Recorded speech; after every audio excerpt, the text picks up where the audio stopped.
अच्छे बच्चे हाँ जी। कैसे बैठेंगे? ऐसे।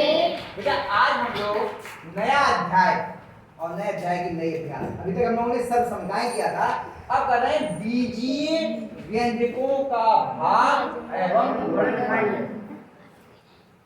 गुणनखंड। ठीक है, तो पहले हमें समझना पड़ेगा बीजीय व्यंजक होते क्या हैं। तो बीजीय व्यंजक को समझने के लिए पहले हमें बीज को समझना पड़ेगा।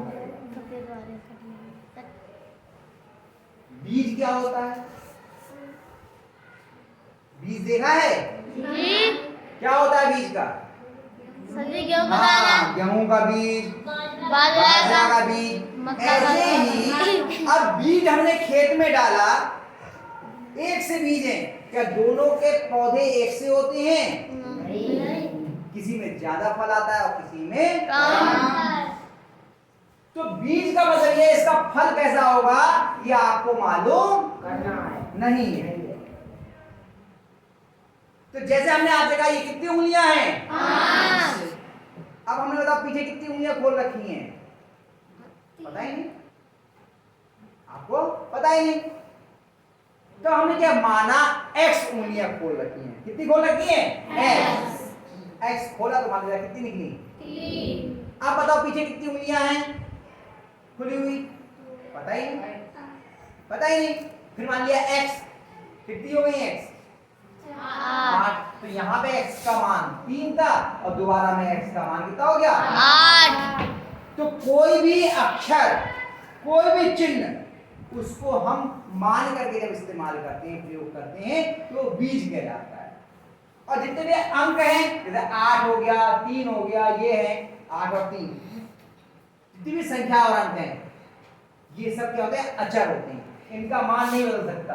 आप इसको 3 नहीं बोल सकते, इसको कितना बोलेंगे? 4। इसको 3 नहीं बोल सकते। तो जब 3 है तो 3, 8 है तो 8। तो ये अचर हैं, बदलता नहीं है इनका मान। तो चर और अचर ये चर कहलाते हैं, जितने भी अक्षर होते हैं। चर और अचर को मिलाकर जब हम कुछ लिखते हैं तो क्या कहलाता है? व्यंजक कहलाता है। क्या कहलाता है? व्यंजक। जैसे हमने लिखा 3x, ये क्या हो गया? व्यंजक। हमने लिखा y, क्या हो गया? व्यंजक। हमने लिखा 5, ये क्या हो गया? व्यंजक। हमने लिखा x + y, ये क्या हो गया? व्यंजक। हमने कहा 3x पे घात 2 + 4y + 7, ये क्या हो गया? व्यंजक। हमने कहा 8a - 3, क्या हो गया? व्यंजक।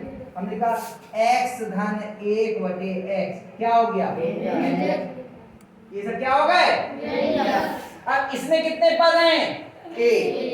याद कीजिए, हमने पिछली कक्षा बताया था जब आप छठे में थे कि एक पदीय व्यंजक, द्विपदीय व्यंजक, त्रिपदीय व्यंजक, चतुष्पदीय व्यंजक। और व्यंजक किससे बदलते हैं? जोड़ या घटाने के निशान से। इसमें कोई निशान नहीं है। कितने व्यंजक हैं? ए।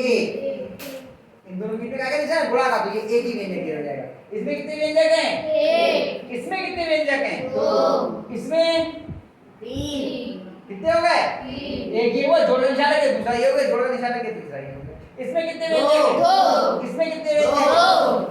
हम लिखा 5 × x + 6 × 3 - y। बताओ इसमें कितने व्यंजक हैं? 3। जोड़ या घटाने से बदलेगा ये। एक व्यंजक, ये एक व्यंजक, ये एक व्यंजक। कितने व्यंजक हुए? 3। आ गई बात समझ में? आई बात समझ में? तो इस तरह से हम व्यंजक तय कर सकते हैं कि व्यंजक कितने। तो बीजीय व्यंजक पहचान में आ गए। अब करना है बीजीय व्यंजकों का भाग। क्या करना है? भाग। बहुत आसान है। हमने घातांक के नियम पढ़े थे कक्षा 7 में। गुणा में घातें जुड़ती हैं, भाग में घातें घटती हैं। लेकिन कब? जब उनके आधार समान होते हैं। पढ़ा है? गुणा का हमने नियम क्या पढ़ा? पहले चिन्हों की गुणा। पहले किसकी गुणा? चिन्हों की। फिर अंकों या संख्याओं की, और फिर बीजों की। ये सब तो हमने पढ़ा हुआ है ना। समान चिन्हों की गुणा धनात्मक या ऋणात्मक? धनात्मक। अलग अलग चिन्हों की गुणा ऋणात्मक। यानी समान चिन्हों की गुणा होगी तो धनात्मक, अलग अलग चिन्हों की गुणा होगी तो ऋणात्मक। यही नियम भाग पर भी है। कि समान चिन्हों का भाग धनात्मक और अलग अलग चिन्हों का भाग ऋणात्मक। यानी कि अगर हमने प्लस को भाग किया प्लस की संख्या से तो क्या आएगा प्लस को भाग किया हमने माइनस की संख्या से माइनस को भाग किया हमने माइनस की संख्या से और माइनस को भाग किया हमने प्लस से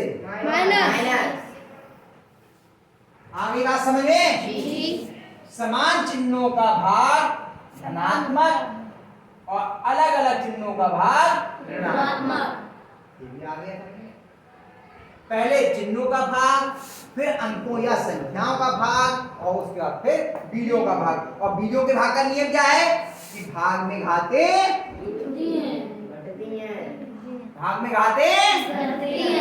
हाँ, जबकि आधार समान हो।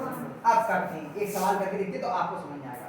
हमने कहा 6x पे घात 4 को भाग करना है 2x पे घात 2। तो पहले चिन्ह देखते हैं। उदाहरण यहाँ से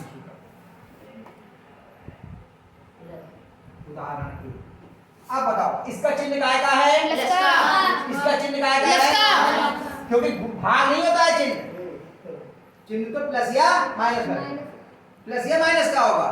तो ये दोनों कैसे हो गए समान चिन्ह तो काय का आएगा प्लस का। तो शुरुआत में पहली बार में प्लस नहीं लगाते हैं ठीक है। अब प्लस हो गया इससे भाग करो इसको कितना आएगा 2 इससे भाग करो तो छह भाग के कितने वाले आएंगे 3 4 अरे भैया सुनो तो कितने आएंगे भाग लो कितना आएगा इसको भाग दिया तो 3 2 3 और x पे घात 4 में से 2 भाग कर दिए कितनी बच गई 2 ठीक। एक और करते हैं तो बेटा ये और देखते हैं हम लोग कि हमने लिखा x पे घात 2 y पे घात y पे घात 5 भाग x पे घात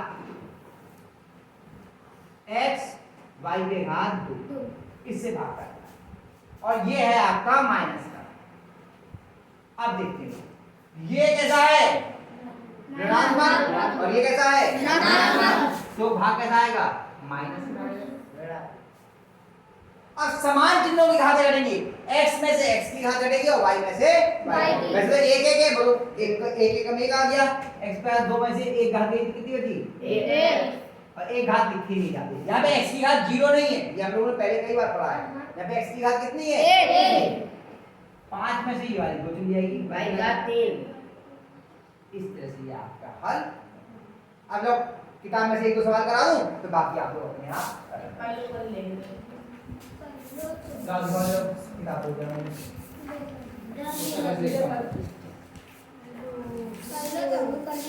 पहला पहले का देखिए 8 x पे घात 2 y z में 2x y से। अब क्या किया पहले भाग के रूप में लिखते इसे 8x पे घात 2y भाग 2x y बराबर। सबसे पहले किसकी भाग करेंगे चिन्हों। ये चिन्ह काय का है इसका काय का है तो दोनों एक से लिखे हुए या अलग अलग तो भाग प्लस का आएगा या माइनस का प्लस का चिन्ह पहली बार में नहीं लगा। अब अंकों के लिए 8 को भाग करना है 2 से कितना आएगा 8 x पे घात 2 में से एक घात कितनी बची y पे घात अच्छा z भी तो है एक z भी y पे घात 1 में से y पे घात 1 कितनी थी y पे घात y पे घात 0 1 में से एक जाएगा तो कितना देगा 0 और z पे घात 1 है यहाँ z है और y पे घात 1 का मान 0 का मान कितना होगा 1 कितना जाएगा 2x z भाई इन सब की गुणा करेंगे 1 से गुणा करेंगे ये किया जाएगा ये भी कह सकते हैं 22 से 22 कट गया आया समझ में। चलिए इसी का क्या करते हैं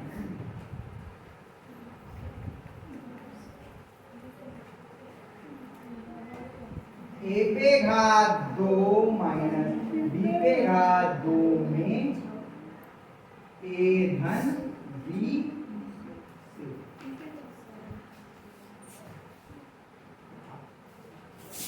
इसका मतलब क्या हुआ? ए पे घात 2 ऋण बी पे घात 2 भाग ए धन बी। और इसे बटे के रूप में भी लिख सकते हैं। इसे बटे के रूप में लिखते तो और अच्छा लगेगा, करने में आसान हो जाएगा। ए पे घात 2 ए पे घात 2 ऋण बी पे घात 2 बटे ए धन बी। ए स्क्वायर माइनस बी को क्या लिखते हैं? ए प्लस बी और ए माइनस बी।